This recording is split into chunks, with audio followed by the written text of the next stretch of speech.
प्यारे बच्चों, good morning. मैं आपकी क्लास हिंदी की क्लास लेने वाली हूँ। उसका पाठ 4 आप पढ़ाऊँगी आज। पाठ 4 का नाम है पेड़ों के संग बढ़ना सीखो।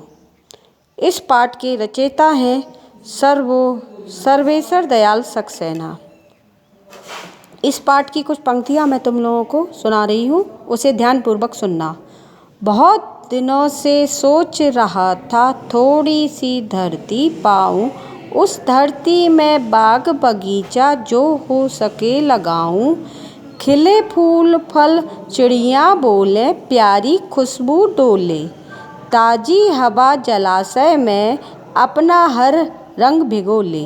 हो सकता है पास तुम्हारे अपनी कुछ धरती हो, फूल फल लदे अपने उपवन हो, अपनी धरती हो सकता है छोटी सी क्यारी हो, महक रही हो छोटी सी खेती हो, जो फसलों से दहक रही हो सकता है कहीं शांत चौपाइयाँ घूम रहे हो सकता है कहीं सहन में पक्षी घूम रहे हो।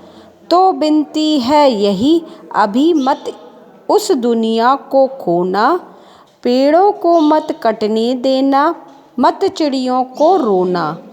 एक एक पत्ती पर हम सब के सपने सोते हैं, शाखें कटने पर बेभोले शिशुओं सा रोते हैं। पेड़ों के संग बढ़ना सीखो, पेड़ों के संग हिलना, पेड़ों के संग संग इतराना, पेड़ों के संग लहराना।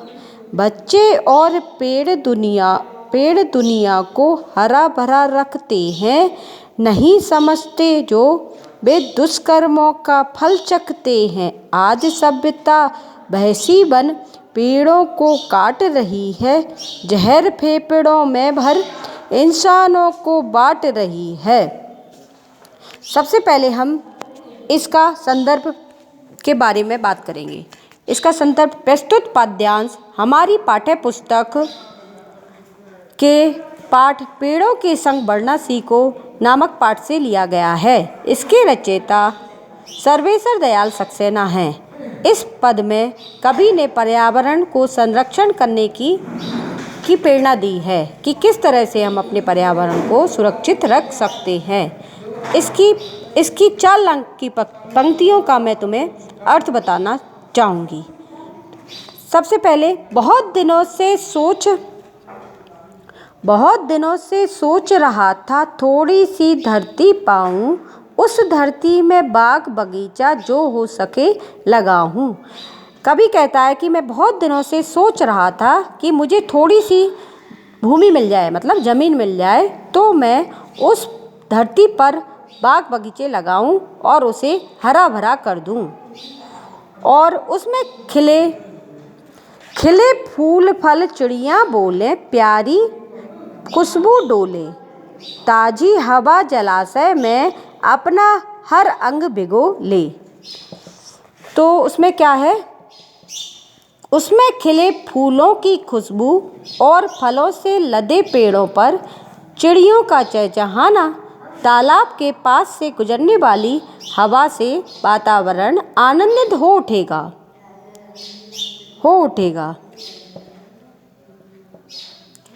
आगे, हो सकता है पास तुम्हारे अपनी कुछ धरती हो, फूल फले लदे अपने उपवन हो, अपनी परती हो सकता है छोटी सी क्यारी हो, महक रही हो छोटी सी धरती हो, जो फसलों से दहक रही हो। इन पंक्तियों का अर्थ ये है कि कवि सभी मनुष्यों से पूछता है कि तुम्हारे पास भी अगर थोड़ी सी धरती हो सकती है, तो जिसमें तुम फल फूलों से लदे हुए बगीचे और महकती हुई क्यारियाँ लगा सकते हो, महकती हुई क्यारियाँ को लगा सकते हो। छोटी सी खेती हो जो फसलों से दहक रही हो, और छोटी सी तुम्हारी खेती हो जिसमें फसलें तुम उगा सकते हो। आगे की लाइनों को लेंगे अपन। हो सकता है कहीं शांत चौपाइयाँ घूम रहे हों, हो सकता है कहीं सहन में पक्षी घूम रहे हों। कवि कहता है कि हो सकता है कि वन उपवन में कहीं पशु आनंद से घूम रहे हों, तो कहीं पक्षी धरती के आंगन में खुशी से झूम रहे हों। आगे की दो लाइनें।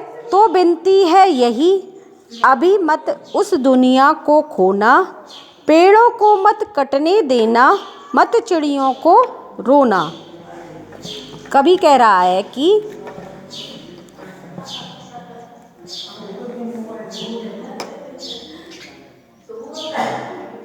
कवि मनुष्यों से यही प्रार्थना करता है कि कोई अपने पेड़ों को मत काटना और पशु पक्षियों की इस दुनिया को भी उजड़ने नहीं देना, चिड़ियों को नहीं रोने देना।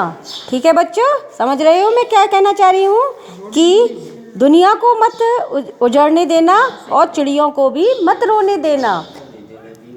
ठीक है, आगे की लाइनें लेते हैं अपन।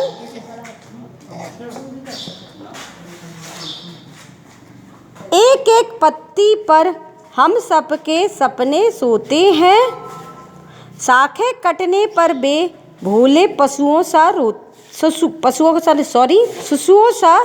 रोते हैं।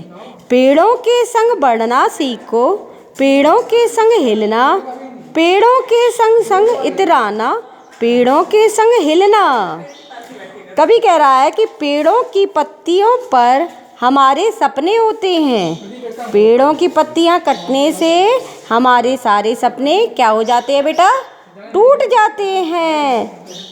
वे बच्चे जैसे बच्चे रोते हैं, हमें भी पेड़ों के साथ बढ़ना और हिल मिल कर रहना चाहिए।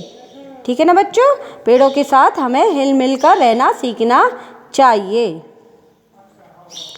बच्चे और पेड़ दुनिया को हरा भरा रखते हैं, नहीं समझते जो वे दुष्कर्मों का फल चखते हैं। आज सभ्यता वैसी बनकर पेड़ों को काट रही है, जहर फेफड़ों में भर इंसानों को बांट रही है। बच्चे और पेड़ दुनिया को हरा भरा रखते हैं, तो इस बात को नहीं समझते हैं, उन्हें अपने बुरे कर्मों का फल भुगतना पड़ता है। कभी इस बात पर चिंता अपनी जाहिर करता है कि आज मनुष्य सभ्यता असभ्य होकर पेड़ों को काट रहा है। क्या कर रहा है? देखा है कि आजकल सभी लोग पेड़ों को अपनी आवश्यकताओं की पूर्ति करने के लिए पेड़ों को काट रहे हैं। देखना कि सब लोग जब जिसको ज़रूरत पड़ती है लकड़ी की या जगह पड़ने पर मकान वगैरह के लिए पेड़ काट के अपन लोग अपने लिए जगह बना लेते हैं। इसी तरह मतलब सभी लोग पेड़ की महत्वता को नहीं समझ रहे हैं, बस उनको काटते जा रहे हैं। तो कभी उसी पर अपना शोक व्यक्त कर रहा है कि मैं बहुत चिंतित हूँ, कैसे मैं इस पर्यावरण का संरक्षण कर सकूँ। और मनुष्यों को मृत्यु के मुंह में धकेल रही है। तो कवि को बहुत चिंता हो रही है। इसी चिंता को कवि ने सर्वेश्वर दयाल सक्सेना है जो उन्होंने अपनी कविता में पर्यावरण के संरक्षण को बचाने के लिए कोशिश अपनी कविता के द्वारा उसे लोगों को जागरूक करने की कोशिश की है। तो आशा करती हूँ कि बच्चों आप लोगों को ये कविता बहुत अच्छी लगी होगी, इसका आपको व्याख्या भी बहुत अच्छी लगी होगी। इससे क्या भाव निकल रहा है कि हमें अपने बच्चों को किस तरह से जागरूक होना चाहिए, क्योंकि बच्चे ही आगे का भविष्य हैं। किस तरह से हमें पेड़ों की उपयोगिता को समझते हुए उन्हें नहीं काटना चाहिए। अब आप लोगों का वर्क क्या है, जो मैंने अर्थ बताया है इस पाठ का, उसको बार बार इस वीडियो को देखना है और उसके अर्थ को समझना है। ठीक है बच्चों, बाय।